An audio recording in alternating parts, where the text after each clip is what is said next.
Hello students. तो आज हम पढ़ेंगे फ्रेश वाटर फिश कल्चर, जिसमें हम देखेंगे कि different varieties of fishes involve in fish culture and what is fish culture itself and the steps involve in fish culture. तो स्टार्टिंग विद द इंट्रोडक्शन, जिसमें हम देखते हैं फ़िश के बारे में। तो fish have a great significance in the life of mankind, being an important natural source of protein, providing certain useful products as well as economic sustenance। कि जैसे हम जानते हैं कि जो फ़िश जो है, ये स्पीशीज़ जो है ये क्या है, एक वेल्यूएबल आइटम है ऑफ ह्यूमन न्यूट्रिशन। जो हमारी ह्यूमन न्यूट्रिशन में इट्स एन वेल्यूएबल आइटम, और इसकी जो डिमांड है एज ए न्यूट्रिशियस फूड किसके लिए, कंजम्पशन के लिए, वो ईयर बाय ईयर वो इंक्रीज़ होते जा रहा है। क्यों? क्योंकि जो रिच सोर्स ऑफ प्रोटीन है या प्रोटीन मैटर जो है फिश में, वो काफ़ी ज़्यादा है as compare to other meat products that are obtained from cattle meat और अदर्स। तो इसीलिए हमें जो प्रोटीनेशियस मैटर है वो बहुत ज़्यादा होने की वजह से एक ये भी रीज़न है कि जो फ़िश है इसकी डे बाय डे या ईयर बाय ईयर इसकी जो डिमांड है वो बहुत ज़्यादा है। And beside being a proteinaceous matter, जो ऑयल प्रोड्यूस होता है, एज वी नो दैट जो फ़िश जो है it's a source of fish oil, जैसे कि जो पॉली अनसेचुरेटेड फैटी एसिड जो हमें मिलता है इनसे, जिसकी बहुत सारी इंपॉर्टेंस है इन मिनिमाइजिंग द रिस्क ऑफ, जैसे मैलिग्नेंट ट्यूमर्स होता है उनको कम करने के लिए, या हमारे जो हार्ट है एंड पल्मोनरी जो एलिमेंट्स हैं, ठीक है ना, उनको मिनिमाइज़ करने के लिए जो पॉली अनसेचुरेटेड फैटी एसिड जो हमें फिश से मिलता है वो काफ़ी इम्पॉर्टेंट है, ठीक है ना। And the gradual erosion of commercial fish stocks due to over exploitation and alteration of habit is one reason why the science fish biology and aquaculture came to existence, ठीक है ना। लेकिन बहुत ज़्यादा ओवर एक्सप्लॉयटेशन होने की वजह से और हैबिटेट, बहुत सारे हैबिटेट की चेंज करने की वजह से, ओवर एक्सप्लॉयटेशन ऑफ फिशेस की होने की वजह, फिश स्टॉक्स की होने की वजह से क्या होता है कि ये जो साइंस है, साइंस फिश बायोलॉजी या एक्वाकल्चर साइंस, वो वजूद में आए, ठीक है ना। और जब हम फिश की स्टडी करते हैं तो उस सब्जेक्ट को हम क्या बोलते हैं, इक्थियोलॉजी। और जैसे कि आप जानते हैं फिश वर्टिब्रेट्स, फिश जो है they are the first vertebrate with jaws, ठीक है ना। वो फर्स्ट वर्टिब्रेट हैं जिनमें क्या पाया जाता था, jaws, and they are cold blooded animals, ठीक है ना। ये चीज़ आप याद रखो, कोल्ड ब्लडेड एनिमल्स हैं, और जो ब्रीदिंग करता है वो मेनली बाय गिल्स करते हैं, and live in water and move with the help of fins, और nearly they are about 36,000 species of fishes, ठीक है ना। और इनकी जो साइज़ हो या शेप हो या हैबिट हो या हैबिटेट हो, वो क्या करता है, डिफ़र करती है अकॉर्डिंग टू द स्पीशीज़ के हिसाब से वो डिफ़र करती है। और जो सब स्मॉलेस्ट फिश जो है दैट इज़ पीडियोसाइप्रिस, ठीक है ना। और जो लार्जेस्ट है that's the whale shark, that is Rhincodon typus. और ये सारे फिशेस कहाँ पे डिवेल्प करते हैं, इन सीज़ में, in different water bodies like seas में, रिवर्स में या लेक्स में, और रिजर्व कनाल्स वगैरह में ये रहते हैं। अब इकोनॉमिकली इम्पॉर्टेंट फिश क्यों है, ठीक है ना। जो फिश लीवर है that's the main source of liver oil, source of vitamin and vitamin D, ठीक है ना। जो फिश लीवर है that's the main source of liver oil, ठीक है ना। It's a source of vitamin A और विटामिन डी की एक बहुत बड़ी सोर्स है। और जो बॉडी ऑयल्स हैं उसके लिए यूज़ होते हैं कहाँ पे, इन सोप इंडस्ट्रीज एंड टैनरीज में। और इसकी एक एस्थेटिक इम्पॉर्टेंस भी है कि हम एक्वेरियम्स जो बनाते हैं, ठीक है ना, being having an aesthetic importance, इसके बारे में हम एक्वेरियम को एज एन एस्थेटिक एलिमेंट के तौर पे भी यूज़ करते हैं। नाउ जब हम इंडियन फिशरीज़ की बात करते हैं, India that is the 10% of the global fish diversity. India जो है वो क्या है, it contributes about 10% of the global fish diversity की जो 10% है वो इंडिया में पाया जाता है। और ग्लोबल पोजीशन के बारे में अगर इंडिया की बात करें दैट इज़ इंडिया जो है वो थर्ड आता है इन फिशरीज़ में एंड सेकंड इन एक्वाकल्चर, ठीक है ना। जो एक्वाकल्चर है इसको मैं आपको अच्छे से नेक्स्ट स्लाइड में डिफाइन करूँगा, ठीक। ये चीज़ आप याद रखो, aquaculture that includes the culturing of fisheries also, ठीक है ना। ये मैं आपको डिटेल में बता दूंगा, ठीक है ना। तो इंडिया की जो कंट्रीब्यूशन है किसमें, जीडीपी में, that is nearly 1.0% of GDP में ये जो इंडियन फिशरीज़ की क्या है कंट्रीब्यूशन है, ठीक है ना। नेक्स्ट कंट्रीब्यूशन टू एग्रीकल्चर में कितना है, एग्रीकल्चरल जीडीपी में 5.84%। पर कैपिटा फिश ऑयल्टी फॉर 9 kg है। और annual export earnings at this is nearly 8,000 crore से, ठीक है ना। और एम्प्लॉयमेंट सेक्टर अगर हम देखें, employment in the sector that is 14 million लगभग ये क्या करता है, एम्प्लॉयमेंट प्रोवाइड करते हैं। नाउ FAO रिपोर्ट क्या कहते हैं, ठीक है ना। 52% of the global fish stocks are fully exploited. जो हमारे पास जो नेचुरली जो फिश स्टॉक्स अवेलेबल हैं उसमें से 52% जो ग्लोबली मतलब पूरे वर्ल्ड का अगर देखा जाए तो 52% जो है वो टोटली फुली एक्सप्लॉइट हो चुका है। And 28% were over exploited, and जिसमें से 28% ओवर एक्सप्लॉइट या डिप्लीट हो चुके हैं, ख़त्म हो चुके हैं। एंड 20% वेर मॉडरेटली एक्सप्लॉइटेड, और उसमें से 1% क्या दिखाता है, द साइंस ऑफ रिकवरी दिखाते हैं। ये किसके रिपोर्ट है, FAO की रिपोर्ट है, ठीक है ना। तो जब इतनी ज़्यादा जब फिशेस की ओवर एक्सप्लॉइटेशन हुई है तो ज़रूरत क्या है, मतलब need of the earth is what. तो मैक्सिमम अभी तक हम देखते हैं, हम जैसे कि हमने देखा, तो जिस तरह एक्सप्लॉइटेशन होता है वो मैक्सिमम क्या होता है, दैट इज़ कैप्चर फिशरी के थ्रू होता है, ठीक है ना।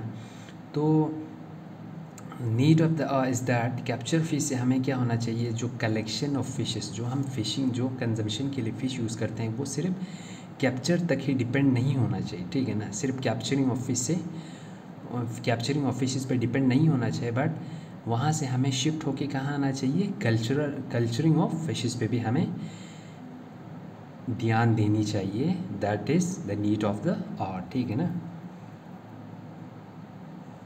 अब इंडिया में अगर एक्वेटिक सोर्सेज देखा जाए, ठीक है ना, एक्वेटिक रिसोर्स अगर हम देखें तो जो कोस्ट लाइन है, ठीक है ना, वो कितना है, that is nearly 8,118 kilometre. These are the aquatic resources जो यहाँ पे दिया है।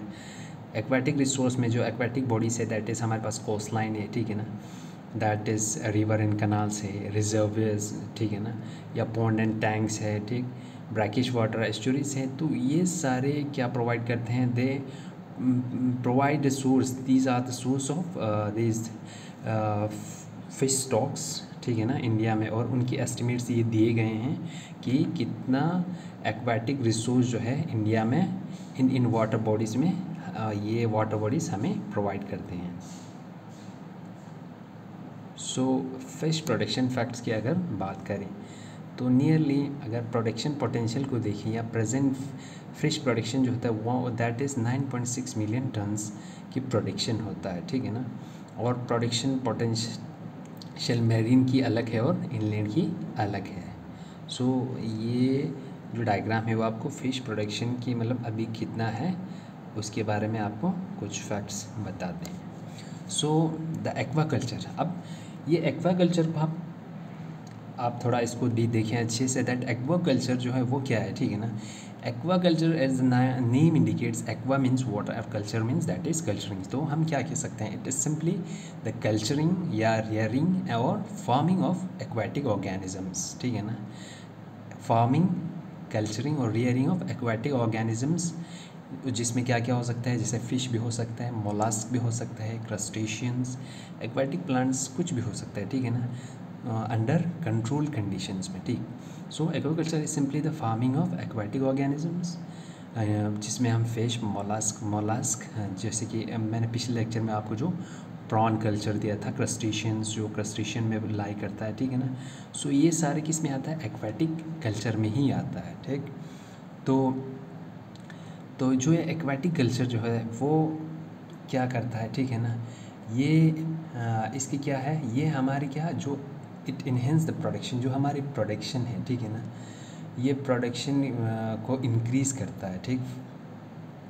जो एक्वाकल्चर फार्मिंग है ये कैसे इन्हेंस कराती है हमारे प्रोडक्शन को? बाय स्टॉकिंग से, जैसे हम फीडिंग से या प्रोटेक्शन से, जो फार्मिंग में जो स्टेप्स इन्वॉल्व हैं उस वजह से क्या करता है, ये इन्हेंस करता है हमारी प्रोडक्शन को, और विच अल्टीमेटली जो हमारी क्या करता है, हमारी जो अर्निंग प्रोसेस में भी इसका क्या रहता है, रोल रहता है। So aquaculture is simply is the farming of aquatic organisms, जिसमें बहुत सारे हैं, ठीक है ना, और उसमें से फ़िश हम स्पेशली जिस पे हम अभी फोकस कर रहे हैं, दैट इज़ फिशरी कल्चर। ठीक, सो अगर एक्वाकल्चर, तो अगर हम देखें aquaculture has become the fastest growing food sector, ठीक है ना। एक्वाकल्चर पे मतलब स्पेशली फोकस क्यों है, because it is the fastest, ये सबसे growing food, fastest growing food producing sector है किसमें, वर्ल्ड में, ठीक है ना। और इसकी क्या मतलब क्या स्टेटस है, तो ये इट हैज़ एक्सपैंडेड, डाइवर्सिफाइड भी हुआ है, ठीक, एक्सपैंड हो गया है, इंटेंसिफाइड एंड एडवांस भी हुआ है टेक्नोलॉजिकली, ठीक। तो मेनली इसकी कंट्रीब्यूशन किस में रहता है, तो aquatic food production and has also increase significantly. ये मतलब एक्वाकल्चर से, एक्वाकल्चर किस में कंट्रीब्यूट करता है, mainly in the aquatic food production में। नाउ जो पर्पस है, जो एक्वाकल्चर हम करते हैं, जैसे डिफरेंट एक्वेटिक ऑर्गेनिजम्स की हम कल्चर करते हैं, तो व्हाट्स द पर्पस कि हम एक्वाकल्चर क्यों करते हैं, ठीक है ना। तो उसमें हम सबसे पहले देखें तो ये है कि utilisation of available natural water resources, जो हमारे पास नेचुरल वाटर रिसोर्सेज हैं, जैसे पॉन्ड्स हैं, टैंक्स है, ठीक है ना, लेक्स है, जो हमारे पास वाटर बॉडी, रिवर्स है, सीज एंड ओशंस, वो वगैरह, उन सब का क्या हो, उनकी यूटिलाइजेशन हो। इसीलिए एक्वाकल्चर की सबसे पहली पर्पस यही है। And second is increase production of per capita consumption and income, जो पर कैपिटा जो कंजम्पशन होता है, ठीक है ना, तो उसको इंक्रीज़ करने के लिए, और पर कैपिटा इनकम, जैसे कि जानते हैं एक्वाकल्चर में ये nearly it provides 40 million tons of income हमें प्रोवाइड करता है। तो इनडायरेक्टली क्या है दैट, इसका एक पर्पज़ ये है कि जो पर कैपिटा इनकम को भी ये इंक्रीज़ कराती है। और हम क्यों करते हैं एक्वाकल्चर को, ऑर्नामेंटल पर्पस भी है इसके, क्या है, ऑर्नामेंटल पर्पस। जैसे हमने पर्ल कल्चर में हमने देखा, जो ऑयस्टर्स वगैरह हैं जो पर्ल की प्रोडक्शन करते हैं, तो वो मेनली किसके लिए यूज़ होते हैं, वो होता है that's for the ornamental purpose. अब जो कुछ फिशेस की हम बात करते हैं, जैसे ट्रॉट्स हैं, ठीक है ना, तो उनका क्या है, उनको हम कुछ फिशेस को, जैसे डॉल्फिन वगैरह है, उनको हम स्पोर्ट्स एंड गेम पर्पस के लिए भी यूज़ करते हैं। तो एक पर्पस एक्वाकल्चर का ये हुआ कि स्पोर्ट्स एंड गेम पर्पस, ठीक है ना। And next purpose is the upliftment of socio economic status of the people, ठीक है ना। जो सोशियो इकोनॉमिक स्टेटस को, जो इकोनॉमी की बात करते हैं, तो इसका कंट्रीब्यूशन नेशनल इकोनॉमी में, अगर जीडीपी में इसकी अगर कंट्रीब्यूशन देखते हैं, तो दैट इज़ नियरली 1.0%। तो ये क्या करते हैं, हमारे जो सोशियो इकोनॉमिक स्टेटस है उसको भी हमें अपलिफ्ट कराता है, वो भी हमें अपलिफ्टमेंट में हेल्प करते हैं। एंड क्रिएट एम्प्लॉयमेंट अपॉर्चुनिटीज़, और इसमें क्या है, ये हमें एम्प्लॉयमेंट अपॉर्चुनिटीज़ भी प्रोवाइड करते हैं। और बिसाइड दिस कि उसकी जो बाय प्रोडक्ट्स है, एक्वाकल्चर के जो बाय प्रोडक्ट्स है, लाइक फ़िश लिवर ऑयल जैसे, या फ़िश प्रोटीन, जो उनकी भी हम एक्वाकल्चर से यूज़ कर सकते हैं। सो एडवांटेजेस क्या है फ़िश कल्चर के, ठीक है ना। फ़िश कल्चर, हम जब फ़िश कल्चर की बात करते हैं, तो वाई फ़िश कल्चर कि इसकी क्या एडवांटेजेस है। तो जैसे मैंने पहले भी कहा कि दीज आर पॉइकिलोथर्मिक और कोल्ड ब्लडेड एनिमल्स। अब जब ये कोल्ड ब्लडेड एनिमल्स है, तो so need not spend energy for temperature regulation, ठीक है ना। तो हमें इनकी टेम्परेचर रेगुलेशन के लिए कोई एनर्जी यूज़ नहीं करनी पड़ती है, ठीक, एक चीज़ हुआ ये। और जो specific gravity of the fish is about 1.2 to 1.06, इसकी क्या है, जो ग्रेविटी ऑफ द फिश है that is nearly about 1.2 to 1.06%, जो क्या है, इक्वलेंट है किसके, पानी के, ठीक है ना, वाटर के इक्वलेंट है। सो उसमें भी हमें क्या है, no need to spend energy for maintaining its position in water. जब पानी और फिश इसकी लगभग अगर ग्रेविटी क्या होता है, इक्वलेंट होता है, उस वजह से हमें एक्सटर्नल एनर्जी की ज़रूरत नहीं पड़ता है उनकी पोजीशन मेंटेन करने के लिए, ठीक है ना। और जो फिशेस है इनकी क्या है, हाई फेकंडिटी रेट है, ठीक, जिस वजह से हम इनकी क्या करते हैं, फ़िश कल्चर करते हैं। And edible tissues of the fish is greater than the chicken broiler. जो एडिबल फिशेस अगर हम देखें फिशेस में जो टिश्यूज़ है वो 80% tissues that are edible and convert food to body tissues more efficiently than any other animal. और ये अपनी जो फूड कंजम्पशन होती है उसकी जो मैक्सिमम जो फूड होती है वो और मोर एफिशिएंटली ये किस में कन्वर्ट करती है, बॉडी टिश्यूज़ में कन्वर्ट करती है। सो एक्वाकल्चर ये था एक्वाकल्चर। अब एक्वाकल्चर के हम क्या देखते हैं, डिफरेंट टाइप्स ऑफ एक्वाकल्चर। जब एक्वाकल्चर के हम टाइप्स देखें, ठीक है ना, एक्वाकल्चर की अगर टाइप्स देखें तो अकॉर्डिंग टू डिफरेंट सोर्सेज इसके बहुत सारे टाइप्स हैं। अब जिसमें से कुछ आपके सिलेबस में है, इसमें कुछ एक्स्ट्रा भी हैं, तो आपकी नॉलेज के लिए आप ये चीज़ भी याद रख सकते हैं। अब अकॉर्डिंग टू वाटर सिस्टम के हिसाब से अगर हम एक्वाकल्चर की टाइप देखें तो उसमें 3 चीज़ें आता है। आप वाटर सिस्टम के हिसाब से that is static culture system, flowing culture system and semi closed recirculating system. ये था वाटर सिस्टम। वाटर किस तरह की है, ये वाटर स्टैटिक है या फ्लोइंग वाटर है, ठीक है ना, या सर्कुलेटिंग वाटर सिस्टम है, उसकी बेसिस पे 3 टाइप्स हैं। Now according to type of water की वाटर की टाइप कैसा है, ठीक है ना, उसकी बेसिस पे हमें different types of fish culture है। तो उसमें सबसे पहले यह है कि कोल्ड वाटर फिश कल्चर, ठीक, नाम से ही पता चलता है cold water fish culture.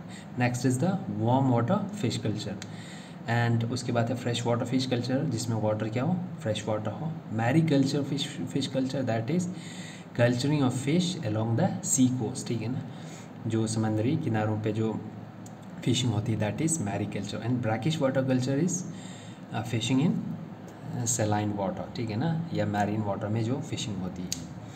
Now according to stocking combination, अब किस तरह की स्टॉक होती है, ठीक है ना, अब कल्चरिंग में किस तरह की स्टॉक हो रही है, उस बेसिस पे हमारे पास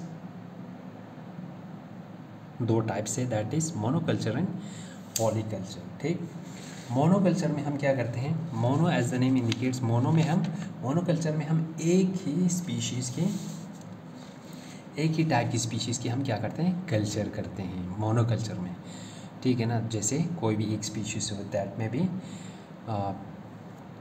साइप्रिनस हो सकता है या रोहू हो सकता है या मृगाल फिशेस हो सकता है, एक ही स्पीशीज़ की अगर कल्चरिंग हो तो दैट इज़ मोनोकल्चर। और अगर अदर साइड हम देखें दिया इज़ पॉलीकल्चर या कंपोजिट, इसको क्या कहते हैं, कंपोजिट फिश कल्चर भी कहते हैं। तो पॉलीकल्चर जो है दैट इज़ आपको थोड़ा डिटेल में पढ़ना होगा, तो मैंने नेक्स्ट स्लाइड में दिया हुआ है ये पॉलीकल्चर, अभी आपको बताऊंगा मैं। अगर फिर उसके बाद अगर हम किसकी बात करें, इंटेंसिटी की बात करें, ठीक है ना, कि कितना ज़्यादा इंटेंसिटी ऑफ एफर्ट्स की बात करते हैं, उस हिसाब से there are 3 types of fish culture that is extensive, intensive, semi intensive fish culture, ठीक है ना। तो ये सारे क्या हैं, ये भी टाइप्स हैं किसके, फ़िश कल्चर के। तो जैसे कि जो फ़िश प्रोडक्शन की अभी हमने देखा, तो टोटल जो फ़िश प्रोडक्शन जो इंडिया में होती है, ठीक, इंडिया में जो total fish production that is nearly 8.6 million tonne से, कितना है, नियरली 8.6 मिलियन टन से, ठीक है ना। और 8.6 मिलियन टन में से हमें 4.4 मिलियन टन्स क्या वो हमें कैसे मिलता है, कैप्चर फिशरी से मिलता है, and 4.2 million tons of fishes हमें एक्वा कल्चर के थ्रू मिलता है। So now next type is, यहाँ पे हम बात करते हैं कंपोजिट फिश कल्चर की। सो कंपोजिट फिश कल्चर और पॉलीकल्चर। अब कंपोजिट फिश कल्चर को हम थोड़ा डिटेल में पढ़ेंगे कि कंपोजिट फिश कल्चर क्या है, ठीक है ना। तो composite fish culture it's the stocking और culturing of cultivable fishes of different species which differ in feeding habits in same pond, ठीक है ना। कंपोजिट में हम क्या करते हैं, जैसे कि इसको पॉलीकल्चर के नाम से भी जाना गया, तो इसमें हम क्या करते हैं, डिफरेंट स्पीशीज़ ऑफ फिश हम इसको क्या करते हैं, इसमें स्टॉक करते हैं या कल्चर करते हैं, और उनकी क्या करते हैं, कल्चरिंग करने के बाद अब डिफरेंट स्पीशीज़ ऑफ हम फिशेस को क्यों लेते हैं, क्योंकि जो फिशेस होते हैं उनकी क्या होते हैं, डिफरेंट फीडिंग हैबिट्स होते हैं, डिफरेंट फीडिंग हैबिटेट्स होते हैं। कुछ उसमें कुछ फिशेस होते हैं सरफेस फीडर होता है, कुछ बॉटम, कुछ कॉलम फीडर होता है। तो इस कंपोजिट फिश कल्चर से हमें क्या होता है कि हमें ये फ़ायदा होता है कि जो हमारे जो निकेस हैं, ठीक है ना, या जो प्लेसेस है पॉन्ड्स में, जो डिफरेंट सरफेस के जगह मतलब लेयर्स होते हैं, वो सारे क्या होता है, वो सारे हम यूज़ कर सकते हैं इस कंपोजिट फिश कल्चर के। So it is simply it's composite fish culture it's a polyculture, ठीक है ना। पॉलीकल्चर इन विच हम क्या कल्टीवेट करते हैं, डिफरेंट वैरायटीज़ ऑफ फिशेस को हम कल्टीवेट करते हैं, हैविंग डिफरेंट फीडिंग हैबिट्स और हैबिटेट्स। तो यहाँ आप देख सकते हैं जो fish culture, composite fish culture में क्या करते हैं, many species in one pond हम क्या करते हैं, कल्चर करते हैं एक, जिस वजह से हमें क्या होती है, help utilisation of all Nikesh हम किसे कहेंगे, दिस निके हो गया वो living place of A fish, ठीक है ना, जहाँ पे फिशेस को हमें फिशेस मिलते हैं, ठीक है ना, उसको हम निकेजिया और लिविंग प्लेस भी बोल सकते हैं निके को। तो यूटिलाइजेशन ऑफ ऑल निकेस, जो जितने भी प्लेसेस हैं, जितने भी जगह वाटर में है, वो सारे कंपोजिट कल्चर में यूटिलाइज हो सकता है आप डिफरेंट फिशेस यूज़ करके। It has been developed from monoculture से ही डेवलप हुआ है, और कॉमनली हम इसमें 6 स्पीशीज़ के कम्बिनेशन को यूज़ करते हैं, और उनको कितने पीरियड के लिए कल्चर करते हैं, नियरली 6 to 8 मंथ्स के लिए हम उनको कल्चर करते हैं। अब ये हम पॉलीकल्चर या कंपोजिट फिश कल्चर क्यों करते हैं, क्योंकि इसमें जो यील्ड होती है, ठीक है ना, हमें जो फिश यील्ड होती है वो बहुत ज़्यादा होता है as compare to monoculture, that is nearly 5 to 10 tonnes per hectare के हिसाब से हमें मिलता है। And it is suitable for all the areas. आप मोस्ट ऑफ द एरियाज़ में आप ये जो कंपोजिट कल्चर है वो कर सकते हो, and it is easy to do and assured productions, और आप इसको ईजीली कर भी सकते हो और इसकी प्रोडक्शन भी बहुत ज़्यादा होता है। अब कम्बिनेशन हम कौन कौन से, जैसे कि उसमें बताया कि कंपोजिट कल्चर में हम कॉमनली 6 स्पीशीज़ को हम यूज़ करते हैं, ठीक है ना, जिसमें से 3 इंडियन मेजर कार्प हैं एंड 3 जो है वो एक्जॉटिक कार्प्स हैं, ठीक है ना। तो जो कटला है, ठीक है ना, एक फ़िश है कटला, दूसरा रोहू, इंडियन मेजर कार्प्स हैं, और तीसरा जो है वो मृगाल फ़िश है, ठीक है ना। अब जो कटला है दैट इज़ सरफेस फीडर, ठीक है ना, वो जू प्लैंकटन पे ही फीड करेगा, ठीक है, और वो सरफेस पे फीड करेगा, ठीक। तो सरफेस वाला एरिया क्या हो गया, वो एक्वायर हो गया, ठीक है ना। रोहू जो है वो ओमनीवेरस है, ठीक है ना, वो प्लांट और एनिमल प्लांट वेजिटेशन और एनिमल ऑर्गेनिजम्स दोनों पे फीड करेंगे, और वो कॉलमनर फीडर है, ठीक है ना। मोस्टली आपको वो सेंटर में मिलेंगे, ठीक, जो सेंट्रल लेयर है वहाँ पे मिलेंगे। और मृगाल जो है वो डेट्रीवोरस, वो जो डेड डिकेइंग है उन पे फीड करेगी, और वो बॉटम पे ही आपको देखने को मिलेगा, ठीक है ना, बॉटम पे ही फीड करेगा, ठीक है ना। तो ये हो गया क्या, जो इंडियन मेजर कार्प्स है। अब उसमें हम देखते हैं जो एक्जॉटिक कार्प्स, अब इन 3 के बावजूद जो 6 कम्बिनेशन ऑफ फिशेस है उसमें से 3 है वो एक्जॉटिक कार्प्स है, ठीक है ना। एक्जॉटिक हो गया जो बाहर से हम इंट्रोड्यूस करते हैं यहाँ पे, जो कार्प्स मीन्स फ़िश, जो फिशेस होता है। आप यहाँ पे एक चीज़ पहले आपको बोल दें, जो फिशेस फ्रेश वाटर फिशेस हैं वो मेनली क्या है, हम उनको कॉमनली कार्ब्स के नाम से जाना जाता है, और फैमिली, और दूसरा जो ग्रुप है दैट इज़ ट्रॉट फिशेस, ठीक है ना। So now the exotic carps में अगर हम देखें सिल्वर कार्प्स, ठीक है ना, these are the silver carps, वो होता है सरफेस फीडर, और वो फाइटोप्लैंक्टन फीडर होते हैं। वो किस पे, प्लांट जो फाइटोप्लैंक्टन्स हैं उन पे फीड करेंगे। और जो ग्रास कार्प है वो क्या है, हर्बीवोरस है, ठीक, और वो कॉलम फीडर है, वो सरफेस पे भी मिलेगा आपको, कॉलम पे और मेनली मार्जिनल एरियाज़ पे भी आपको दिखने को मिलेंगे। जो कॉमन कार्प है दैट इज़ बॉटम फीडर है, तो ये डेट्रीवोरस या ओमनीवोरस दोनों हो सकता है। तो इस चीज़ में क्या है कि जो हमारा सरफेस, आप इस पिक्चर में देखें, जो हमने यहाँ पे एक सिंपल पिक्चर दिया है मैंने, तो उसमें आप देखिए कटला जो फिश है वो सरफेस पे, ठीक है ना, तो सरफेस वाला एरिया क्या हो गया, वो एक्वायर हो गया। और जो ग्रास कार्प है वो कहाँ है, वो आपको मिडल में मिलेगा। और जो मिगराल जो फिश है जो ब्लू कलर का है, ठीक है ना, वो बॉटम पे है। तो जो कॉमन कार्प्स है वो भी क्या है, बॉटम पे है, ठीक। रोहू जो है वो सेंट्रल जो मिडल लेयर पे है, ठीक।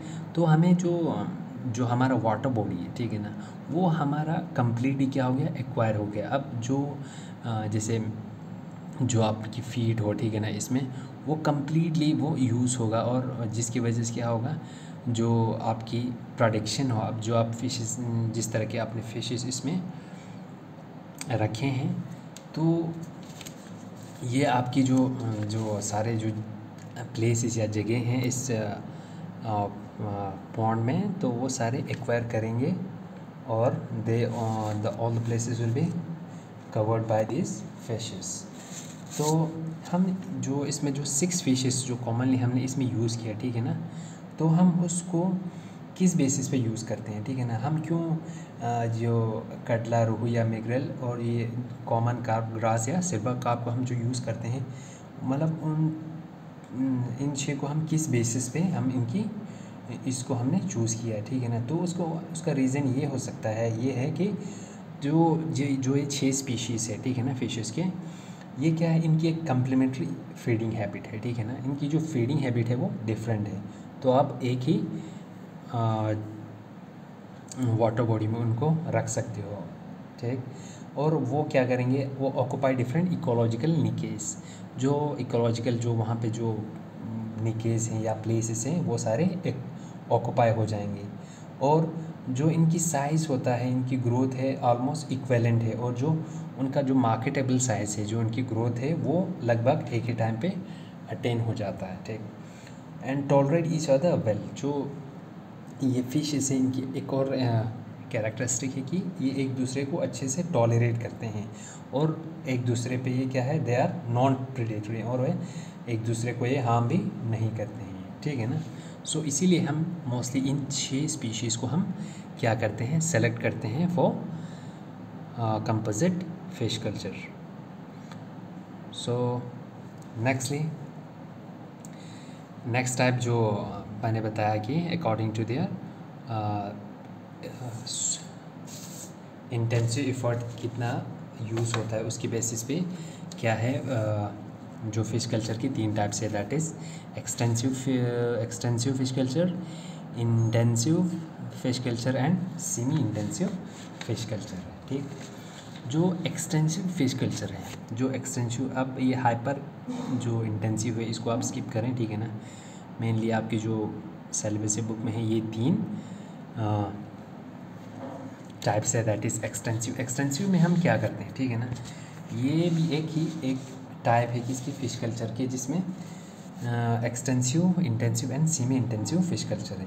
जो एक्सटेंसिव फ़िश कल्चर है, ठीक है ना, ये ऊपर देखिए, इसमें हम क्या है, इसमें हम fishes are allowed to grow of their own है, allowed to grow and reproduce of their own, ठीक है ना। उनको हम क्या करते हैं, एक्सटेंसिव फिश कल्चर में हम फिशेस को इनको अपने आप ग्रो और रिप्रोड्यूस होने देते हैं। और जो एक्सटेंसिव फिश कल्चर में है, जो बाहर से हम इसमें कोई इंटरवीन हम करते ही नहीं है, मतलब हम बाहर से इनको ना फीड देते हैं, ठीक है ना कुछ, तो इनको सिंपली हम अपने आप पे ही छोड़ देते हैं, ठीक है ना। एक्सटेंसिव में जो मैन या जो आर्टिफिशियल कोई इसमें इनकी इनपुट नहीं होती है। सो एक्सटेंसिव में क्या करते हैं, fishes are allowed to grow and reproduce of their own, वो अपने आप, ठीक है ना, उनको अपने हाल पे छोड़ देते हैं कि वो जिस तरह से भी ग्रो हो और रिप्रोड्यूस हो, ठीक है ना। और हम मैनेजमेंट के लिए, जिस तरह हम कल्चर में, तो हम मेनली क्या करते हैं, मैनेजमेंट की जो हम टेक्निक्स यूज़ करते हैं, हम इस चीज़ में बिल्कुल नहीं करते हैं। और natural layering where fish feed on, और जो फिशेस वहाँ पे जो फीड करेंगे, अब जब हमने बाहर से कोई आर्टिफिशियल फीड नहीं दी तो वो मेनली किस पे करेगा, जो नेचुरल फूड है उस पॉन्ड में, ठीक है ना, उस वाटर बॉडी में, वो उसी पे ही फीड करेंगे। और हम जब इसकी हम रिज़ल्ट देखते हैं तो क्या होता है, जो फिशेस होता है तो वो अच्छे क्वालिटी के होते हैं, बट ज़्यादा बड़ा नहीं होती है। जो फ़िश यूल होती है दैट इज़ नॉर्मल, ठीक है ना। यहाँ पे जो दिया है ना, characterise by low stocking density है and no input and output of less than 1000 kg। No input, हम इसमें कोई मतलब मैनेजमेंट प्रैक्टिस कोई हम इन्वॉल्व करते ही नहीं है। और आउटपुट जो है that is nearly about 1000 kg per hectare per year के हिसाब से हमें क्या एक आउटपुट मिल जाती है, किससे, एक्सटेंसिव फिश कल्चर से। अब जब हम इंटेंसिव फिश कल्चर की बात करें, ठीक है ना, यहाँ पे ये देखिए इंटेंसिव फिश कल्चर।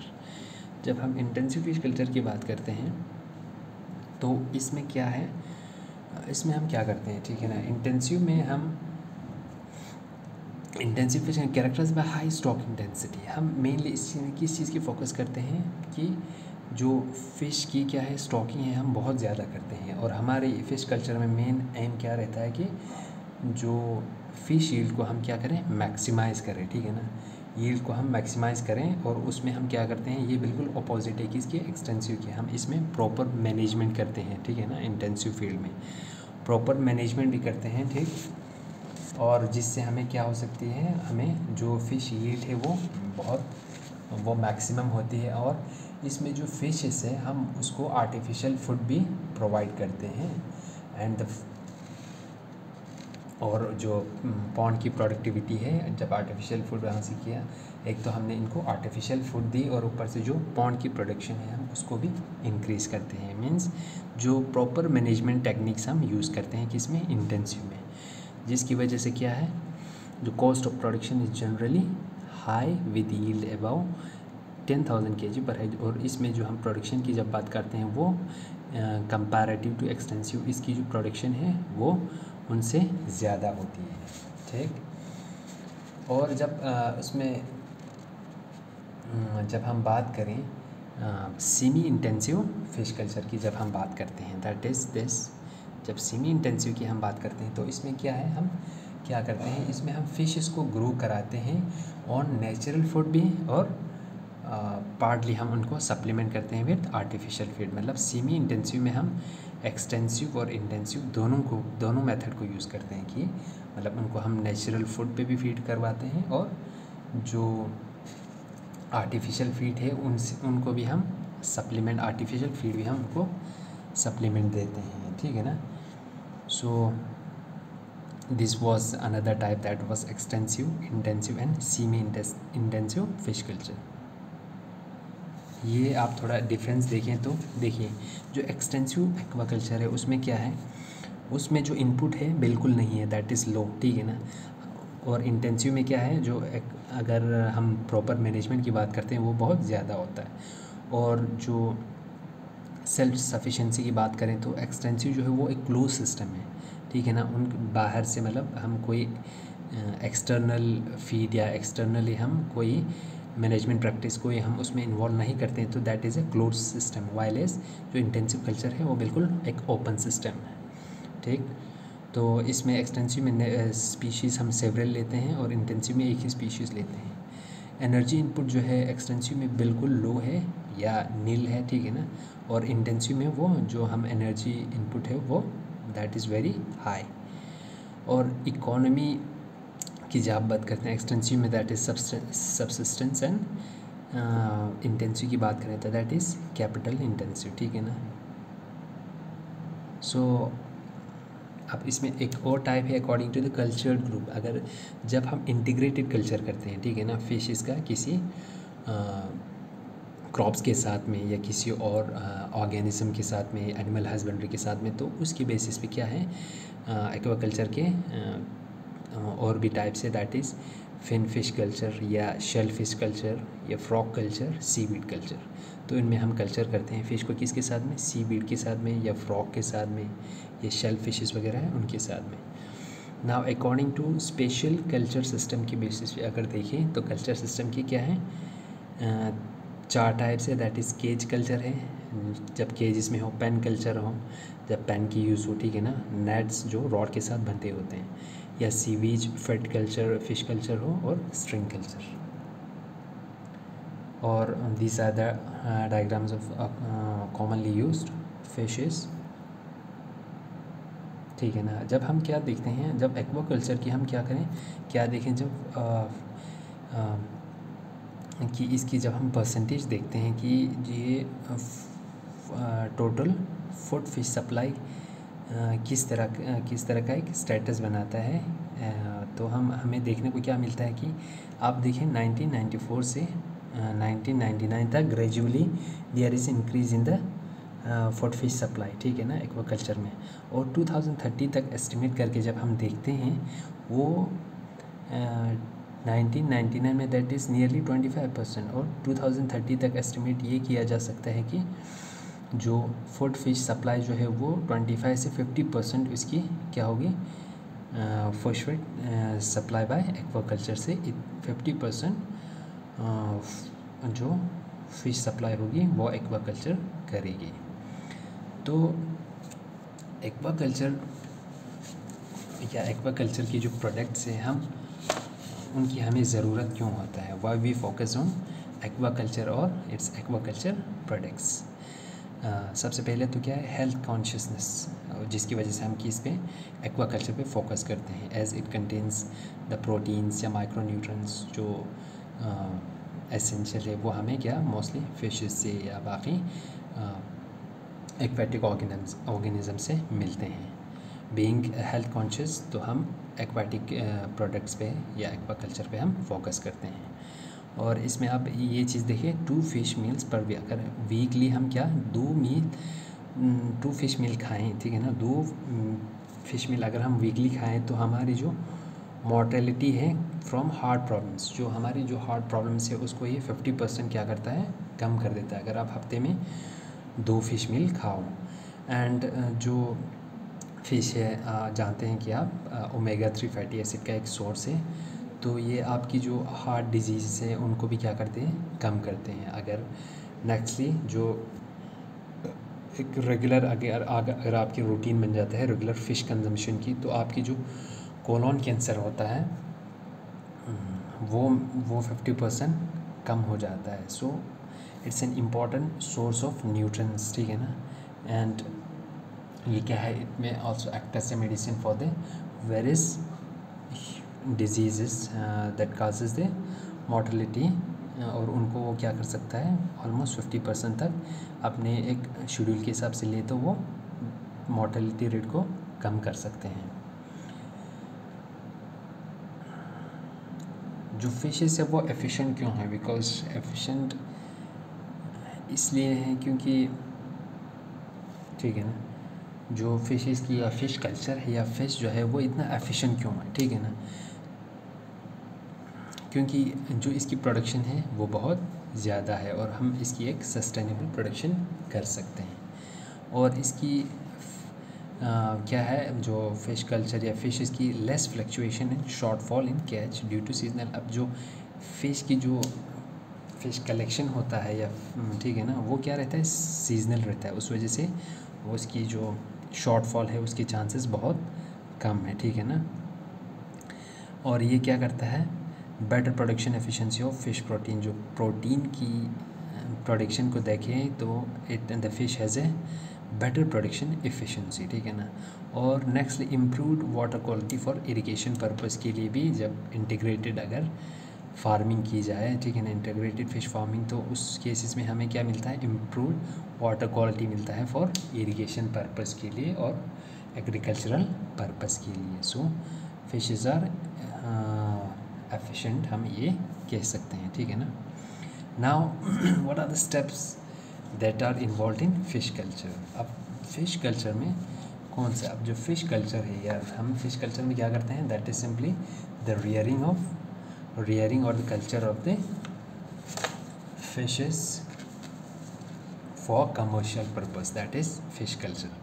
तो उसमें बहुत सारे स्टेप्स हैं, दैट इज़ सबसे पहले तो पॉन्ड पर प्रिपरेशन है, ठीक है ना, जो वाटर बॉडी उसकी प्रिपरेशन, और वाटर कल्चर, ठीक है ना, उसमें हम जो वाटर को किस तरह से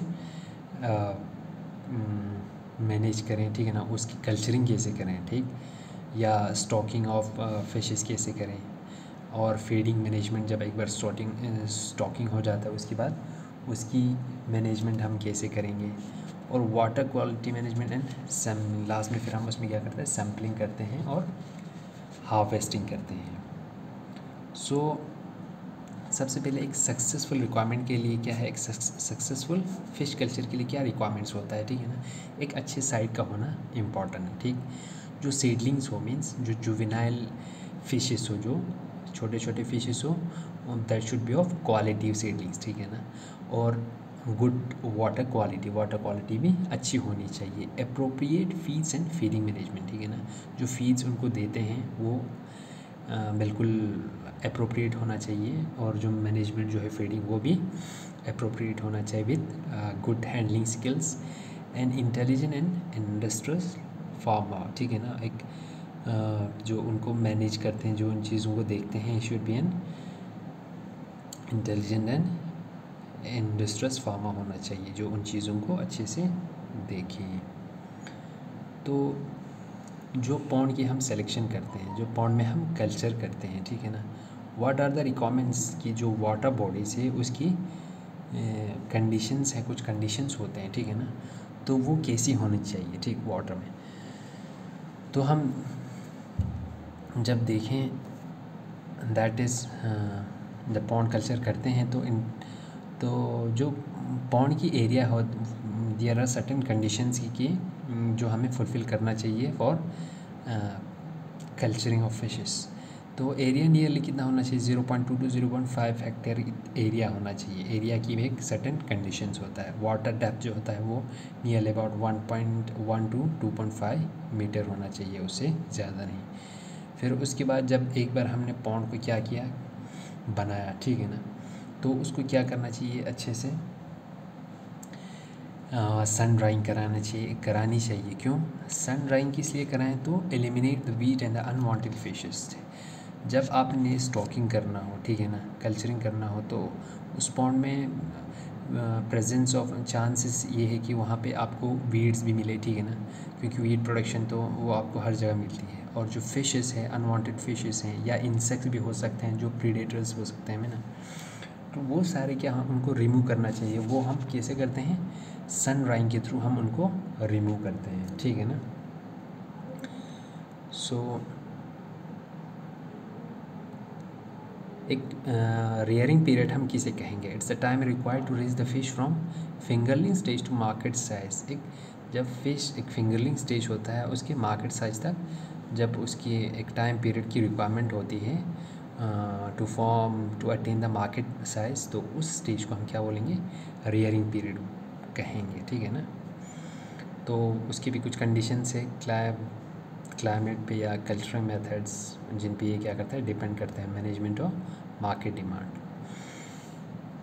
now the requirements of grow out ponds. जो पॉन्ड्स है उसकी क्या रिक्वायरमेंट होती है, जैसे मैंने पहले ही बताया, क्या होनी चाहिए, इंश्योर सफिशेंट स्पेस, वहाँ पे एक सफिशेंट स्पेस होना चाहिए for swimming and feeding of the fishes के लिए, ठीक। नेक्स्ट क्या होना चाहिए, एक वहाँ पे adequate supply of dissolved oxygen की, डिजॉल्व्ड ऑक्सीजन जैसे वो ऑक्सीजन कंटेंट, जैसे फिश जो है वो कैसे रिस्पायर करें, थ्रू डिजॉल्व्ड ऑक्सीजन जो उनको पानी से मिलता है, तो उसकी भी सप्लाई बिल्कुल एक एडुकेट होनी चाहिए, ठीक है ना, एक proper supply of dissolved oxygen होना चाहिए। और prevent fluctuations in water temperature. जो वाटर टेम्परेचर अब फ्लक्चुएट होगा तो हमें उनसे क्या करना चाहिए, उस चीज़ को हमें ध्यान में रखना है कि जो टेम्परेचर हो वो पानी का वो ज़्यादा चेंज ना हो, ज़्यादा फ्लक्चुएट ना हो, ना ज़्यादा गर्म हो ना ज़्यादा ठंडा हो, मतलब जो रिक्वायरमेंट होती है फिशेस के लिए उस चीज़ को हमने मेंटेन करके रखना है। Decomposition of menu and propagation of plankton should be promoted. अब जो मैन्यू और या जैसे उसमें फाइटोप्लैंक्टन्स वगैरह होते हैं, ठीक है ना, उनकी डिकम्पोजिशन जब हो जाती है तो उनको हमें क्या करना है, मेंटेन करके रखना है। So fresh water should be added to the Pond's.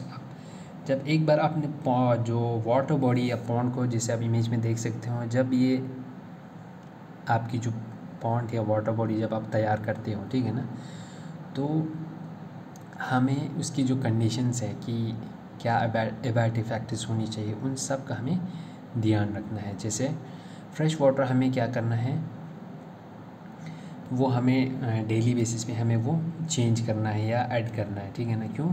तो जो वाटर डेप्थ है वो बराबर होनी चाहिए, जो वाटर क्वालिटी है ना वो किस तरह की, जैसे जो फिशेस के लिए जो वाटर क्वालिटी होना चाहिए वो स्लाइडली क्या होना चाहिए, सलाइन होना चाहिए, ठीक है ना, स्लाइडली टर्बिड होना चाहिए, ठीक, उसमें बहुत ज़्यादा क्लियर नहीं होनी चाहिए। तो उसको हम मेंटेन कर सकते हैं by addition of fresh water. अगर बहुत ज़्यादा वो सलाइन हो गई हो तो हम पानी ऐड करके वो हम उसको क्या कर सकते हैं, मेंटेन कर सकते हैं। Replenish the dissolve oxygen supply को भी ये रिप्लेनिश कर सकते हैं, ठीक है ना। वाटर डेप्थ वेरीज, जो वाटर डेप्थ है वो, क्योंकि वाटर डेप्थ जो है वो वेरी करता है according to geographic climate and species and cultural method, ठीक।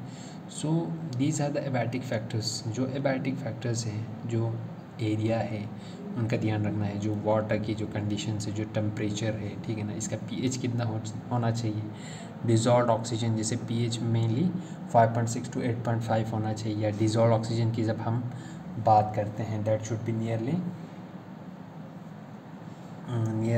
0 कितना 7 होनी चाहिए, ठीक है ना। तो ये एबायोटिक फैक्टर्स की हमें ध्यान रखना है ना। जब हम पॉन्ड या वाटर बॉडी या किसी भी जो water body in the form of pond lake या जो भी हो, उसको जब हमने बनाया, ठीक है ना, जो उसकी सरफेस है, ठीक है ना, ग्राउंड सरफेस, अब उसमें हमें कौन सी सॉइल यूज़ करनी चाहिए। जो सॉइल हम यूज़ करते हैं that is a loamy soil, ठीक है ना, दैट इज़ वो क्या है, मिक्सचर है किसका, क्ले और सैंड का, जिसमें कंटेनिंग ह्यूमस, और वो सबसे बेस्ट रहता है किस पे, बॉटम पे, ठीक है ना। सो लेमी सॉइल यूज़ करने से क्या होता है, it is effective in maintaining the water level and fertility. तो सबसे पहले ये किसमें, जो वाटर लेवल और जो फर्टिलिटी है उस पर क्या करता है, मेंटेन रखता है, ठीक है ना। सेकेंडली क्या है, जो वाटर रिमेन्स लेस टर्बिड, ठीक है ना, वो जो टर्बिडिटी है वो मेंटेन रहता है किससे, लेमी सॉइल की यूज़ करने से। और जो बॉटम सिल्ट भी है, सिल्ट वो ज़्यादा थिक नहीं होगा, और उसमें जो नेचुरल ऑर्गेनिज्म है वो वहाँ पे सर्वाइव कर पाएंगे, ठीक है ना, लेमी सॉइल यूज़ करने से। ईजीनेस इन ऑपरेशन मैनेजमेंट, और जो मैनेजमेंट प्रैक्टिसेस है वो आप इस सॉइल में आप इजीली इम्प्लीमेंट कर सकते हो। और जो हम मोस्टली जो पॉन्ड्स यूज़ करते हैं वो मोस्टली हम कौन सी यूज़ करते हैं, कौन से पॉन्ड यूज़ करते हैं, दैट इज़ रेक्टेंगुलर पॉन्ड हम यूज़ करते हैं। आप यहाँ देख सकते हो इस तरह की। सो उसमें और कंडीशन क्या रहती है, जो हम सिल्ट लेवल होना चाहिए वो दैट शुड बी 10 to 15%, ठीक है ना। नाउ जब एक बार उसमें कल्चरिंग की तो पॉन्ड की जो क्लीनिंग है वो भी डेली बेसिस पे या after clearing the pond, after removing the fishes, आपको जो क्लीनिंग ऑफ पॉन्ड है वो भी एक डेली बेसिस पे करनी चाहिए, ठीक है ना। सो स्टॉकिंग, जब ये पॉन्ड में हम स्टॉकिंग करते हैं या स्टॉकिंग करने से पहले हम क्लीनिंग करेंगे, फिर उसके बाद हम क्या करेंगे, जो वाटर जो हम उसमें डालेंगे उस वाटर की क्या होनी चाहिए, कंडीशंस बराबर होनी चाहिए, ठीक है ना। फिर उसके बाद हम उसमें क्या करते हैं, manure application and pond filling, ठीक है ना। जो मैन्योर वगैरह हैं वो हम क्यों यूज़ करते हैं, ठीक, मैन्योर हम sometime we use cow dung for manuring, या फर्टिलाइजर्स वगैरह हम यूज़ करते हैं। ये हम किस लिए यूज़ करते हैं, ताकि जो उसमें फाइटोप्लैंक्टन्स हो या नेचुरल फूड ऑर्गेनिजम्स हैं, ठीक है ना, उनकी ग्रोथ अच्छे से हो, ठीक है ना, for proper proliferation of natural food organisms, ठीक। सो उस वजह से उससे क्या होगा, उससे एक नेचुरल फूड की अवेलेबिलिटी होगी, और which will be a great help during the cultivation of these fishes। तो मैन्योर जो हम उन पॉन्ड्स में हम यूज़ करते हैं, ठीक है ना, मैन्योर हम पॉन्ड्स में जब यूज़ करते हैं तो उससे उसकी एक डोज होती है, ठीक है ना, कि कितना यूज़ करें। जैसे एनिमल मैन्योर की जब हम बात करते हैं, जैसे काऊ डंग वगैरह की, तो 8 to 10 kg पर 100 मीटर स्क्वायर के हिसाब से आपको यूज़ करनी है, ठीक है ना।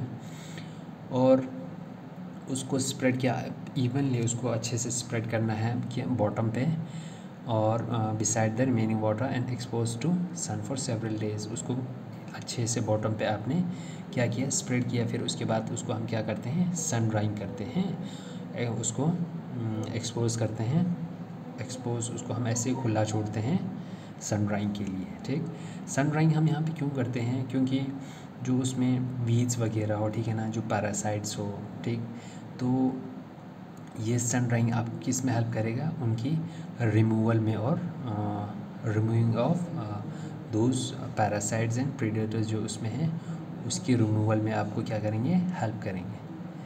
Then the pond is filled with fresh water. फिर उसके बाद फ्रेश वाटर में डाला, this water becomes fertile and fresh water is added pond finish, ठीक है ना। फिर एक बार जब आपने मैन्योरिंग की, मैन्योरिंग करने के बाद आपने उसको सन ड्राइंग किया, सन ड्राइंग करने के बाद जो आपका पॉन्ड है, now that is ready for stocking of fishes, जिसके लिए आपको चाहिए सबसे पहले उसमें आपको क्या चाहिए, वाटर चाहिए, जिससे आपने फिल करनी हो, ठीक है ना। वो किस पे डिपेंड करते हैं, fresh water depends on, pond filling with fresh water depends on temperature, और फिश साइज़ पे वो डिपेंड करती है। जब एक बार, ठीक है ना, आपकी जो पॉन्ड तैयार हो जाती है, जो आपकी कल्चरिंग पॉन्ड जो है वो जब तैयार हो जाती है, तो सबसे पहले हम उसमें क्या करते हैं, सेलेक्शन ऑफ फिंगरलिंग्स, ठीक है ना, जो हम हम क्या बोल सकते हैं, जो ब्रूड फिश की हम बात करें तो वो उसको हम क्या करते हैं, जो फिंगरलिंग्स या स्मॉल फिशेस को हम क्या करते हैं, सेग्रीगेट करते हैं, ठीक, या सेलेक्ट करते हैं, ठीक है ना। वो उनकी जो कंडीशंस हो, मैंने पहले भी बताया, दीज आर द कंडीशंस की किस तरह होनी चाहिए, दैट इज़ उनकी हाई हील्ड हो, स्ट्रॉन्ग अडेप्टेबिलिटी हो, हाई सर्वाइवल रेट हो, फास्ट ग्रोथ हो, शॉर्ट कल्चर पीरियड, ठीक है ना, ये कंडीशंस होनी चाहिए।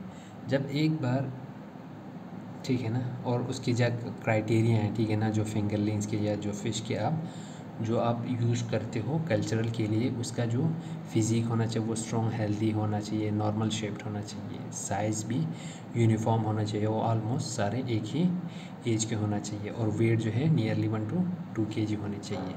जब एक बार आपने इसके हिसाब से सिलेक्शन की, तो जो मेल एंड फीमेल को हम उनको एक सेपरेट पॉन्ड्स में उनको क्या करते हैं, रखते हैं, ठीक है ना, और उनको क्या प्रोवाइड करते हैं, and they are fed with artificial food. और आर्टिफिशियल फूड में हम मोस्टली हम उनको क्या देते हैं, राइस ब्रेन और मस्टर्ड ऑयल केक देते हैं, किस रेशो में, 1:1 के रेशो में, ठीक है ना।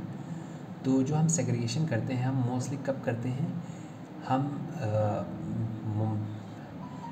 अप्रैल के एंड पे हम इनकी क्या करते हैं, सेलेक्शन करते हैं, ठीक है ना, ताकि मानसून तक इनकी क्या हो जाए, ब्रीडिंग हो जाए, ठीक। नाउ जो सेग्रीगेटेड फिशेस होते हैं, ठीक है ना, सेग्रीगेटेड जो फिशेस होती हैं वो आप क्या करेंगे, डेली आर्टिफिशियल फीड, ठीक है ना। तो अब जब एक बार आपने सेलेक्ट किया तो आप उसको क्या करोगे, सेकेंडली हम उनको क्या करेंगे, तो आपकी जो कैप्टिविटी है या जो आपकी जो कल्चरिंग एरिया है, ठीक है ना, वाटर बॉडी, हम उसमें उनको क्या करेंगे, उसमें उनको सेलेक्ट करके उसमें कल्टीवेशन के लिए डाल देते हैं, ठीक है ना, जिसको हम क्या बोलते हैं, बंद भी बोलते हैं, ठीक है ना। जो एरिया, ठीक है ना, या वो जिसमें आप कल्चर करते हो, that is also known as bundh. और जब उसमें हम ब्रीडिंग करेंगे, ब्रीडिंग के लिए डालते हैं, तो दैट इज़ कॉल्ड एज बंद ब्रीडिंग, ठीक है ना। तो बंद, अगर जो बंद या द एरियाज़, ठीक है ना, which are the water bodies, वो मोस्टली क्या होता है, 2 किस्म के होते हैं, दैट इज़ वेट बंद और ड्राई बंद होते हैं, ठीक है ना। नाउ फिर उसके बाद जब एक बार आपने कलेक्शन की, फिर उसके बाद उनका क्या होगी, सिलेक्शन करने के बाद सेग्रीगेट करके आपने उनको ब्रीडिंग के लिए जब छोड़ दिया, ठीक है ना, तो वाटर बॉडीज़ में या उन पॉन्ड्स में, तो उसमें ब्रीडिंग होगी। फिर उसके बाद जो कलेक्शन ऑफ, फिर उसके बाद हम उसमें क्या करते हैं, उनकी यहाँ पे पहले आप ये देखें, जो पॉन्ड में जिसमें आपने डाला उसमें क्या होना चाहिए, water quality analysis should be done, ठीक है ना। वाटर की हमें एनालाइज करना है कि वाटर कैसा हो, ठीक है ना। कैल्केरियस होना चाहिए, स्लाइडली टर्बिड होना चाहिए, डिजॉल्व ऑक्सीजन जो कंटेंट है वो कितना होना चाहिए, नियरली 6 ppm होना चाहिए। जो pH होना चाहिए वो कितना होना चाहिए, नियरली अबाउट 6.5 to 8.5। मतलब वो आपके स्पीशीज़ पे डिपेंड करते हैं कि वो आपने कौन सा स्पीशीज़ यूज़ करा है, ठीक है ना। और वो उसी के हिसाब से डिफ़र भी करेंगे, ठीक। तो इसमें आप देख सकते हो प्री स्टॉकिंग, जो स्टॉकिंग से पहले आपको कौन से मेजर्स लेने हैं, जैसे मैंने बताया removal of weeds, unwanted plants या प्रीडेटरी फिश, उनको रिमूव किया। फिर उसके बाद लाइमिंग करना है, ठीक है ना। लाइमिंग से क्या होगा, लाइमिंग करने से, लाइमिंग मेनली आप किससे करोगे, क्विक लाइम से करोगे, ठीक है ना। दैट इज़ क्विक लाइम से जब लाइमिंग करते हैं तो वो pH को इंक्रीज़ करता है, ठीक है ना। Act as a, they will act as a buffer, और जो उसमें पैरासाइट्स वगैरह हो उसको क्या करेंगे, किल करेंगे, ठीक है ना। सो फिर उसके बाद मैनोरिंग की, ठीक है ना। मैनोरिंग में जो मैंने बताया अभी, fertilization of pond is important, means intensifying fish culture. Manuring किसके लिए, ताकि आप इंटेंसिफाई, आपकी जो फिश कल्चरिंग हो वो बहुत अच्छा हो और जो प्रोडक्टिविटी हो वो इंक्रीज़ हो, ठीक है ना। इसलिए आप मैनोरिंग और क्या करोगे, फर्टिलाइजेशन आप करोगे। सो जब स्टॉकिंग करोगे, ठीक है ना, the pond will be ready. जब एक बार आपके पास पॉन्ड रेडी है फिर आप स्टॉकिंग करोगे, तो आपने जो फिंगरलिंग्स है उनको आपने सेलेक्ट किया, nearly about 50 to 100 mg size की जो फिंगरलिंग्स है उनको सेलेक्ट किया। फिर सेलेक्ट करने के बाद कहाँ रखे, उसको स्टॉकिंग के लिए आपने लाया, ठीक है ना। जो आपकी कैप्टिविटी है वहाँ पे आपने लाया, ठीक। सो वहाँ पे आपने एक लाया तो आप वहाँ फिंगरलिंग्स और rearing for nearly 10 to 12 days, months के लिए होता है, ठीक है ना। 10 to 12 मंथ्स के लिए डिपेंडिंग ऑन। और स्टॉकिंग जो होता है वो आप या सिंगल स्पीशीज़ के भी कर सकते हो, ठीक है ना, या एक से ज़्यादा स्पीशीज़ के भी कर सकते हो, ठीक है ना। तो स्टॉकिंग आप कब करते हैं, 15 days of application of fertilizers. जब एक बार जब आपने फर्टिलाइज़र्स अप्लाई की उसके 15 days के बाद में आप क्या करते हो, स्टॉकिंग करते हो। सो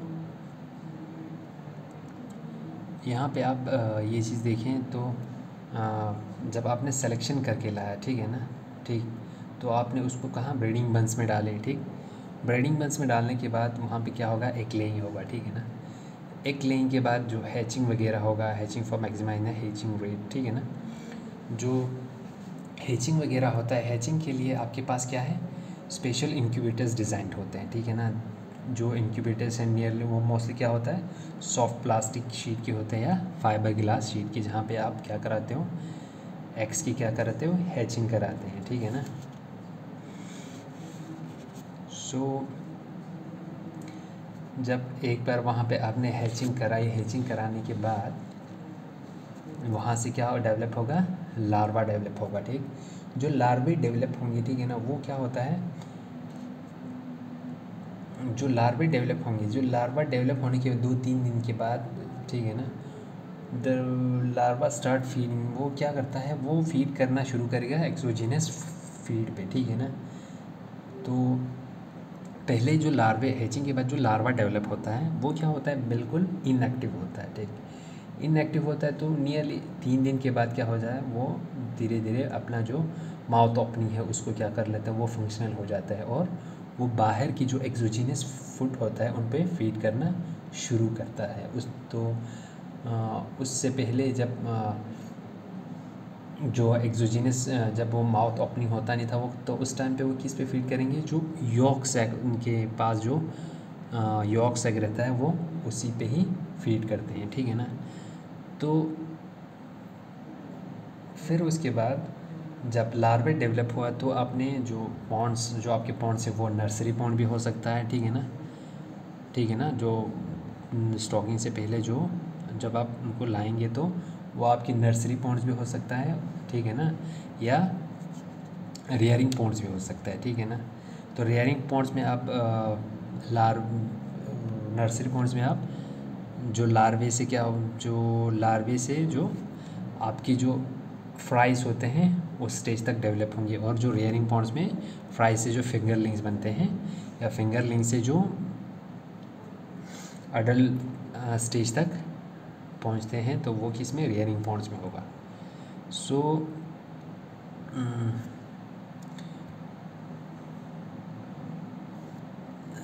तो इसमें हम क्या करते थे, जो पॉन्ड्स में अगर पॉन्ड की जब सिलेक्शन होती है तो उसकी जो कंडीशन है उसको देखना है, उसमें जो डीवीडिंग प्रोसेस है वो करनी है, ठीक है ना। रिमूव, जब एक नर्सरी पॉन्ड से जब हमने उसको कहाँ पे शिफ्ट करना हो या रियरिंग पॉन्ड्स में, तो उनकी कंडीशन ये है कि पॉन्ड की जो एरिया या वाटर डेप्थ है या सीजनल पॉन्ड से वो क्या होना चाहिए, वो एबायोटिक फैक्टर्स फेवरेबल होना चाहिए। डीवीडिंग प्रोसेस वहाँ पे वीड्स वगैरह नहीं होना चाहिए। जो अनवांटेड फिशेस अगर हो तो वो भी नहीं होना चाहिए। तो मैनरिंग किया होना चाहिए और लाइम एप्लीकेशन उसमें किया हुआ होना चाहिए। फिर उसके बाद जब स्टॉकिंग एक बार हो जाती है, ठीक है ना, ठीक, स्टॉकिंग होने के बाद स्टॉकिंग आप कब करते हो, ठीक है ना, जब स्टॉकिंग आप उन फिशेस को करते हो, ठीक, स्टॉकिंग आप 15 डेज़ के फर्टिलाइजर्स, 15 डेज़ जब आपको फर्टिलाइजर्स डालते हैं, फिर उसके बाद में स्टॉकिंग हो जाती है। स्टॉकिंग आप नियरली कब करते हो, मॉर्निंग टाइम्स पे करते हैं। और जिन पॉन्ड्स में या जहाँ पे स्टॉक करते हैं nearly 25 to 30 lakh per hectare आप क्या करते हैं, स्टॉकिंग करते हैं। और उसमें जो सप्लीमेंट्री फीडिंग आप देते हो वो उसमें क्या देते हैं, एक तो नेचुरल फीड है आप ऑलरेडी आपके पास, उसमें जूप्लैंक्टन्स दैट इज़ रोटिफर्स एंड क्लेडोसिरन्स देते हैं, ठीक है ना। और उसके बावजूद जो सप्लीमेंट आप बाहर से आर्टिफिशियल जो प्रोवाइड करते हो, rice bran and mustard oil cake वो प्रोवाइड करते हैं, ठीक है ना।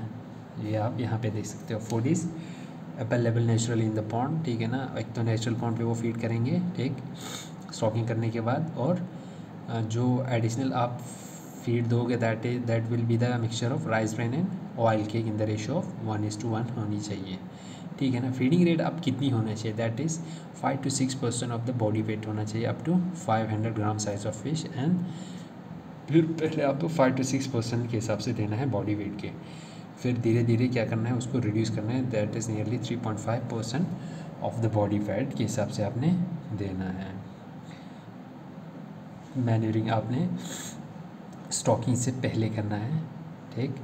तो जब एक बार आपकी रियरिंग अच्छे से हो जाती है, ठीक है ना, रियरिंग पॉन्ड्स में जो rearing of fry to fingerlings, जो आपके रियरिंग अच्छे से हो जाता है रियरिंग पॉन्ड्स में, ठीक है ना। तो रियरिंग की क्या कंडीशन, रियरिंग होने के बाद जो आपकी नेक्स्ट स्टेप है दैट इज़ हार्वेस्टिंग। जो हार्वेस्टिंग होती है ना, वो जो हार्वेस्टिंग या कलेक्शन ऑफ द फिशेस, वो आप कब करते हो, it is generally done at the end of first year. जब लगभग 1 साल तक हो जाता है, एक साल तक आपकी रियरिंग हो जाती है, तो आप उनकी हार्वेस्टिंग करते हो या कलेक्शन करते हो, ठीक है ना। और उसमें कंडीशन ये है कि जो वेट है it should be nearly 1 to 1.5 kg।